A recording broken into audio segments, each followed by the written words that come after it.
별리교회 성도 여러분 안녕하세요. 1월 27일 매성경 묵상 함께 하겠습니다.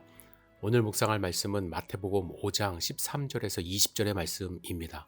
함께 읽겠습니다. 너희는 세상의 소금이니 소금이 만일 그 맛을 잃으면 무엇으로 짜게 하리요? 후에는 아무 쓸데없어 다만 밖에 버려져 사람에게 밟힐 뿐이니라. 너희는 세상의 빛이라.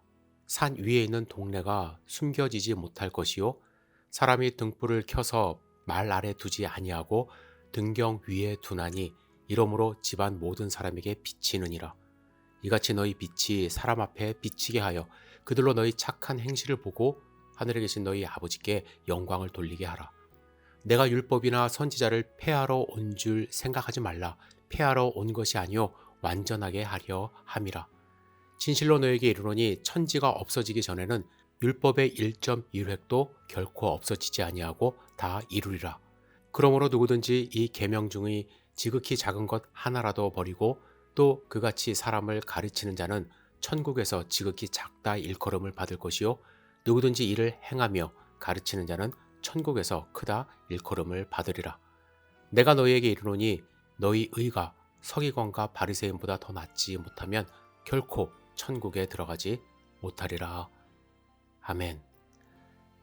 예수님은 산 위에 모여 예수님의 말씀을 듣는 자들을 향해서 너희는 세상의 소금이라고 하십니다. 왜 소금이라고 하셨을까요? 여러분, 소금에 몇 가지 기능이 있죠. 소금은 모든 음식의 맛을 돋굽니다. 소금을 많이 먹으면 건강에 해롭다 하지만 소금이 전혀 들어가지 않은 음식은 맛을 낼 수 없어 기쁨을 주지 못합니다. 또한 소금은 방부제 역할을 합니다. 요즘은 냉장 기술이 발달하여 음식을 부패 방지하기 위하여 소금을 사용하는 경우가 드물지만 예수님 당시 갈릴리에서는 잡은 생선을 예루살렘이나 타지에 팔기 위해서 소금에 절여 유통했다고 합니다. 소금에 절이는 것만이 부패를 막을 수 있는 유일한 방법이었기 때문이죠. 또한 소금은 부드럽게 하는 역할을 합니다. 우리는 김치를 담글 때 배추를 꼭 소금에 절여야 합니다. 이렇게 하는 이유는 맛을 내기도 하지만 뻣뻣한 배추를 부드럽게 하기 위함이기도 합니다.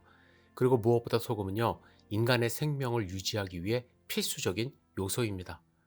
소금의 주 성분인 나트륨은 체액이나 혈액 양을 유지시켜 우리 몸에 일정량의 산소와 영양분을 공급하게 하기 때문에 생명 유지를 위해 이 소금이 반드시 필요합니다.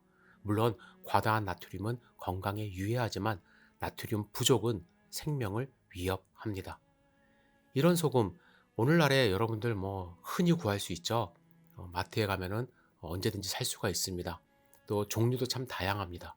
하지만 고대 근동 지방에서는 매우 귀한 자원이었습니다. 지금 우리가 받는 급여를 영어로 셀러리라고 하지 않습니까? 이 단어는 라틴어 셀레리움에서 유래한 것으로 소금으로 주는 급여라는 뜻이었습니다. 고대 그리스와 로마 시대에는 소금이 돈과 동일한 물품으로 취급되었는데 이 소금을 주면 노예를 살 수도 있었고 관리라 군인들에게 이 돈 대신 소금 급여가 제공된 사례도 있다고 합니다. 그런데 이 소금이 맛을 잃는 경우가 있었다고 합니다. 예수님 당시 이스라엘 사람들은요, 주로 사해 부근에서 채취되는 암염, 원석을 물에 담가서 소금기를 추출했다고 합니다. 소금물이 진한 포화 용액이 되면 또 다른 물에서 녹이는 것을 반복해서 최종적으로 이를 농축시켜서 소금을 사용을 하는 거예요.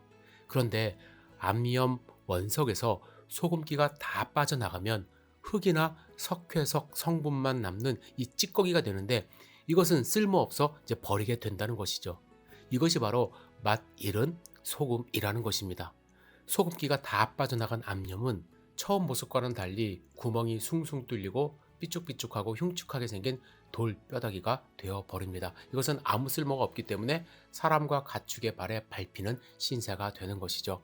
예수님은 이것을 맛 잃은 소금이라 했고 소금기가 없기 때문에 어떤 용도로도 사용할 수 없어 버려지게 되는 것입니다. 여러분, 우리는 소금이어야 한다고 예수님이 말씀하십니다.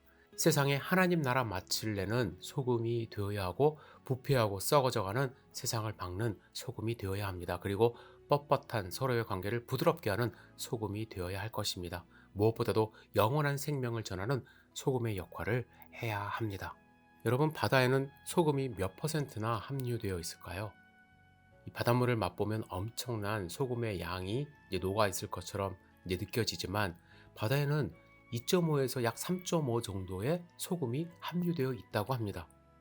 그 정도의 양으로 이 바닷물은 썩지 않고 수많은 생명을 살게 하며 무한한 자원을 제공합니다. 생각해 보면요, 2.5에서 3.5%의 기독교인들만 이 세상에 있어도, 맛을 내는 기독교인들만 있어도 세상의 맛은 달라질 것이라는 거예요. 여러분과 제가 맛을 잃지 않으면 이 세상은 분명히 달라집니다. 이 맛을 잃지 않는 소금 되기를 주님의 이름으로 축복합니다. 기도하겠습니다. 사랑과 은혜가 충만하신 아버지 하나님, 우리를 소금이라 부르신 예수님의 뜻을 잘 파악하여 맛을 잃지 않는 소금이 될 수 있도록 인도하여 주시옵소서. 세상의 소금의 역할을 잘 감당하는 하나님의 백성 될 수 있도록 축복하여 주시고, 내가 과연 그러한 역할을 잘 하고 있는지 스스로 돌아볼 수 있도록 인도하여 주시옵소서. 오늘 하루의 삶을 온전히 주님께 의지합니다.